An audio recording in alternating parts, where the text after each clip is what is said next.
प्राचीन समय की बात है। एक छोटे से गांव में एक अंधी बुढ़िया रहती थी। वह गणेश जी की सच्ची भक्त थी। भले ही उसकी आंखों में रोशनी न थी, पर उसका मन गणेश भक्ति से जगमगाता था। सुबह शाम वह गणेश जी की मूर्ति के सामने बैठकर भजन गाती, स्तुति करती और समाधि में डूब जाती। उसकी निष्ठा देखकर गणेश जी का हृदय पिघल गया। एक दिन गणेश जी प्रकट हुए और बोले, माई, तुम्हारी भक्ति से मैं प्रसन्न हूँ, जो चाहो मांग लो। बुढ़िया घबरा गई। उसने कहा, प्रभु, मैंने तो कभी मांगा नहीं, मुझे कुछ नहीं चाहिए। गणेश जी ने हल्के से मुस्कुराते हुए कहा, हम वरदान देने के लिए आए हैं। बुढ़िया बोली, हे सर्वेश्वर, मुझे मांगना तो नहीं आता, अगर आप कहें तो मैं कल मांग लूंगी। तब तक मैं अपने बेटे व बहू से भी सलाह मशवरा कर लूंगी। गणेश जी कल आने का वादा करके वापस लौट गए।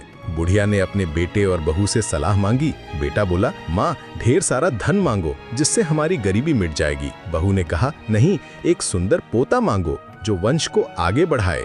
बुढ़िया असमंजस में पड़ गई। उसने पड़ोसन से बात की, जो बोली, माई, धन और पोते का क्या करोगी? आंखों की रोशनी मांगो ताकि बचा हुआ जीवन सुख से जी सको।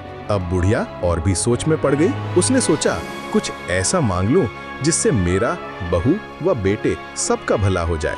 लेकिन ऐसा क्या हो सकता है? इसी उधेड़-बुन में सारा दिन व्यतीत हो गया। बुढ़िया कभी कुछ मांगने का मन बनाती तो कभी कुछ, परंतु कुछ भी निर्धारित न कर सकी। दूसरे दिन गणेश जी पुनः प्रकट हुए और बोले, आप जो भी मांगेंगे वह हमारी कृपा से हो जाएगा। बुढ़िया ने हाथ जोड़कर कहा, हे गणपति, अगर आप प्रसन्न हैं तो मुझे यह वरदान दें कि मैं अपने पोते को सोने के गिलास में दूध पीते देखूं। बुढ़िया की बातें सुनकर गणेश जी उसकी सादगी व सरलता पर मुस्कुरा दिए। बोले, तुमने तो मुझे ठग ही लिया है। मैंने तुम्हें एक वरदान मांगने के लिए बोला था, परंतु तुमने तो एक वरदान में ही सब कुछ मांग लिया। तुमने अपने लिए लंबी उम्र तथा दोनों आंखें मांग ली हैं। बेटे के लिए धन व बहू के लिए पोता भी मांग लिया। पोता होगा, ढेर सारा पैसा होगा, तभी तो वह सोने के गिलास में दूध पिएगा। पोते को देखने के लिए तुम जिंदा रहोगी, तभी तो देख पाओगी। अब देखने के लिए दो आंखें भी देनी ही पड़ेगी। फिर भी वह बोले, जो तुमने मांगा वे सब सत्य होगा। यूं कहकर गणेश जी अंतर्ध्यान हो गए। कुछ समय बाद गणेश जी की कृपा से बुढ़िया की आंखों में रोशनी लौट आई। उसके बेटे का कारोबार चल निकला